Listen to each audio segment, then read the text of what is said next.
You've probably seen them, those online quizzes, promising to reveal your spirit animal or, past life.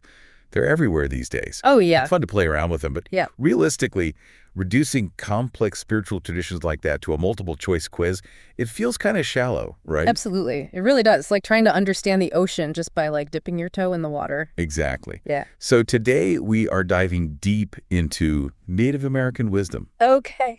And we're using a quiz from the Spiritual Seek website as a kind of springboard for our discussion. Interesting. You might recognize this site. I do. It's got all sorts of quizzes on self-discovery and spirituality and all that. It's a real treasure trove for the curious mind. Yeah, totally.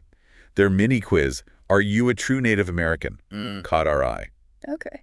Not because we want to test anyone's knowledge or anything, Right. but because each question, it kind of opens the door to a much richer conversation. I see. We're talking about a worldview that values connection and balance Yeah. and a deep respect for nature. Oh. Ideas that can resonate with anyone, really, regardless of their heritage. Yeah, and that's what's so great about this deep dive. You'll come away not just with some trivia, but like real insights into a way of life Yeah, that prioritizes harmony and understanding. exactly. So the quiz starts by asking how dreams are viewed in Native American spiritual practices. Okay. Now, most of us, we kind of think of dreams as like symbolic messages or maybe glimpses into the future. Right. But there's a much deeper layer to uncover here. There is. It goes way beyond simple predictions. For many Native American cultures, dreams are like a bridge between worlds. Wow. A way to communicate with their ancestors, or to receive guidance from spirits, or to even gain, profound personal insight. It's interesting to remember, though, the incredible diversity among all the different Native American tribes. Oh, absolutely. Each nation has its own unique traditions and interpretations, right? Exactly. So while the idea that dreams hold spiritual significance is widespread, Right. the specifics of how those dreams are understood can vary quite a bit. Yeah, that makes sense. Some tribes might associate certain animals or symbols with, particular meanings, while others might focus on the individual's feelings and intuition within the dream itself. So dream interpretation then becomes a deeply personal and culturally specific practice. It does. The second question on the quiz goes into sweat lodge ceremonies. Okay. What I find interesting is that the quiz doesn't focus on, like, the logistics of it, Yeah. but it asks about the core purpose of the ceremony. And that's crucial because it goes so much deeper than just physical cleansing. Right. Oh, that's certainly a part of it. Sure. The sweat lodge is a deeply spiritual and communal experience.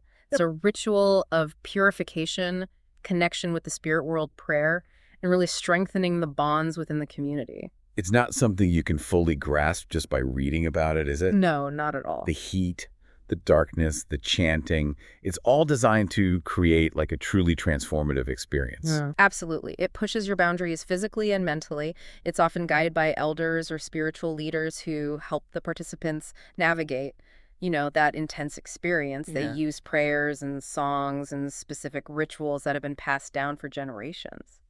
Okay, the third question kind of throws us a curveball here. Oh, It asks about land ownership. okay. And this is where we start to see a really stark contrast between like Native American perspectives Yeah. and the dominant worldview of Western society. It really is a fundamental difference. We're so used to the idea of like individual ownership, my house, my car, my land. Right. But in many Native American philosophies, owning land is almost inconceivable. The land is sacred. It's a living being that sustains all life, not something to be possessed by any one person. It's a concept that shifts the focus from ownership to stewardship, right? Exactly. Respecting the land and ensuring its well-being for, future generations. And this ties directly into all the environmental concerns that we're facing today. Yep. Imagine if we all viewed ourselves not as separate from nature, but as a part of it, responsible for its care. Yeah. It could fundamentally change how we interact with the world around us. That's a powerful thought. It is. The next question on the quiz takes us to something I think is really intriguing. Drums. Okay. It asks how they're used in ceremonies. Uh-huh. And I think the answer might surprise some people. Yeah, it's easy to think of them simply as, musical instruments. Right. But in many Native American traditions, drums are sacred objects. They embody the very heartbeat of Mother Earth. Wow. So when you hear a drum in a ceremony, It's not just about rhythm. No. It's about connecting to something much larger than yourself. Yes, it's a visceral experience. The vibrations of the drum resonate through your entire being, Wow. syncing you to the natural rhythms of the earth, to the energy of the universe. It's about unity, bringing people together through the power of that shared pulse. It can be incredibly grounding and powerful. Makes me think about how disconnected we can feel from those natural rhythms in our modern lives. Oh, yeah. We're constantly just bombarded with artificial sounds and stimuli. All the time. Could incorporating the drum, or even just like focusing on natural sounds, could that help us reconnect to that sense of grounding you're describing? It's certainly worth exploring, isn't it? Think about the peace you feel when you listen to the ocean waves, Yeah. or the wind rustling through the trees.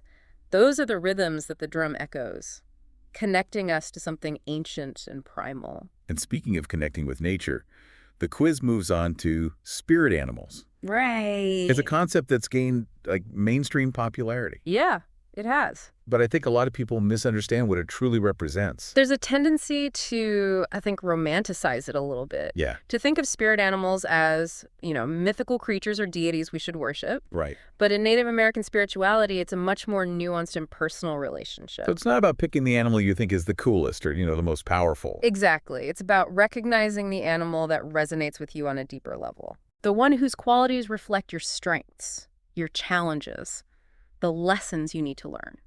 So think about the animals you've always felt drawn to. Yeah. Or the ones that seem to appear in your life at significant moments. Right. That's really interesting. So the spirit animal isn't necessarily fixed then. No. It can change throughout a person's life. Absolutely. As you evolve and grow, different animals may come forward to offer guidance and support. Huh. It's about being open to the wisdom they embody, recognizing the messages they might bring at different stages of your journey. The final question on the quiz focuses on how time is perceived in many Native American traditions. Yeah. It's a concept that can feel a bit abstract at first, It can. but I think it offers a profound shift in perspective. It challenges that linear view of time that's so ingrained in Western thought. Right. The idea that we're constantly moving from past to present to future, always striving towards some endpoint. It's like we're on a treadmill, constantly running but never really arriving. Precisely. But many Native American cultures view time as cyclical, emphasizing the natural rhythms of life, the ebb and flow of seasons, the interconnectedness of all things. Wow, imagine the impact on your daily life if you incorporated that cyclical view. It would be profound, wouldn't it? It would certainly change how we approach goal setting. For sure. Instead of always chasing the next big thing, we might find ourselves more attuned to like the smaller cycles of growth and renewal, appreciating the present moment more fully. And think about how it might affect your relationship with challenges and setbacks. Instead of seeing them as failures, you might view them as part of a natural cycle, opportunities for learning and growth that ultimately lead to a new beginning. As we've been exploring these different aspects of Native American wisdom, I keep thinking about the concept of animism. It's a thread that runs through many of the ideas we've discussed. It is. Essentially, animism is the belief that everything in the universe possesses a spirit or a soul. Wow. Not just humans and animals, but plants, rocks, rivers, even the wind. It's a worldview that sees interconnectedness and aliveness everywhere you look. It's a beautiful way to view the world. It is. But I imagine it also requires a profound shift in perspective. It does. How can we, who are so used to seeing ourselves as separate from nature, begin to connect with this idea of universal spirit? It starts with awareness. Okay. Pay attention to the natural world around you. Notice the intricate patterns of a leaf, the way sunlight dances on water, the resilience of a flower pushing through concrete. Wow. These are all expressions of spirit, of life force that connects us all. It makes me think about how we often just rush through life, We do. disconnected from these subtle wonders. Yeah. Could simply slowing down and appreciating the beauty of nature, Yeah. could that help us tap into that sense of animism? Absolutely. And it can go beyond just observation. Engage your senses. Okay. Feel the earth beneath your feet, smell the scent of rain, listen to the symphony of birdsong. These are all pathways to connecting with the spirit that animates the world around us. So animism isn't just a belief system then. It's a way of life. It is. A way of relating to everything around us with reverence and respect. Exactly. And it challenges us to reconsider our own place within the web of life. Yeah. We're not separate or superior, but part of an intricate and interconnected whole. Right. Recognizing that can lead to a deeper understanding of ourselves and our responsibility to the planet.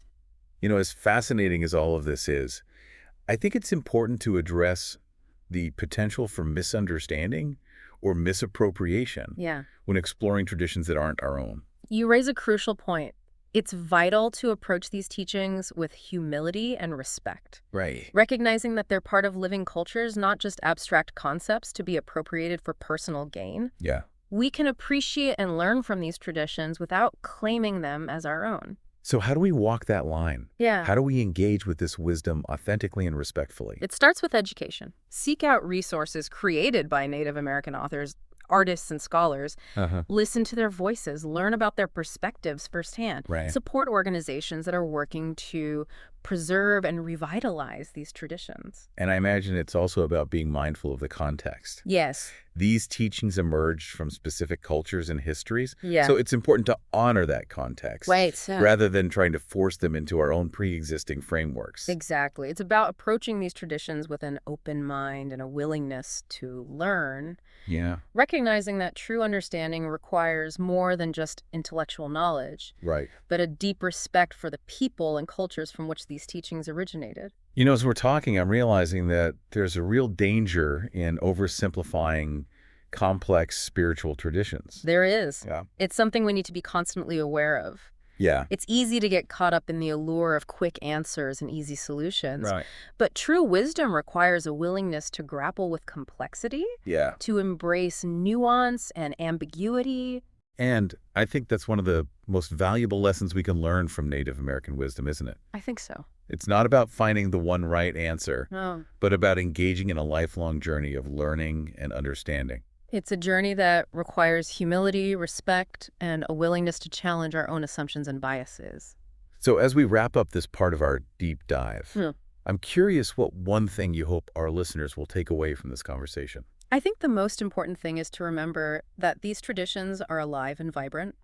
They're not relics of the past, but sources of wisdom that can guide us towards a more harmonious and sustainable future. It's not just about studying these ideas. Right. It's about finding ways to live them. Yes. To incorporate them into our daily lives. Exactly. And that can look different for everyone. Maybe it's spending more time in nature, being more mindful of the seasons, or finding ways to connect with your local community. Right. It's about finding those practices that resonate with you and help you live in a way that honors the interconnectedness of all things. It's funny how we started with this quiz called, Are You a True Native American? But as we've been talking, I'm realizing that the real question isn't about checking boxes or proving your knowledge or anything like that. No, it goes way beyond labels and trivia. Exactly. It's about something much deeper. Maybe it's about opening ourselves up to different ways of seeing the world, different ways of relating to nature, to each other, and even to ourselves. It's about expanding our understanding of what it means to be human, to be part of something larger than ourselves.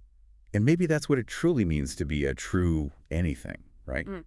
It's not about claiming a title, but about embodying certain values and living in a way that aligns with those values.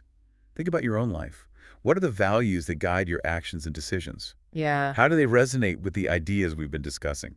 It's a question worth pondering.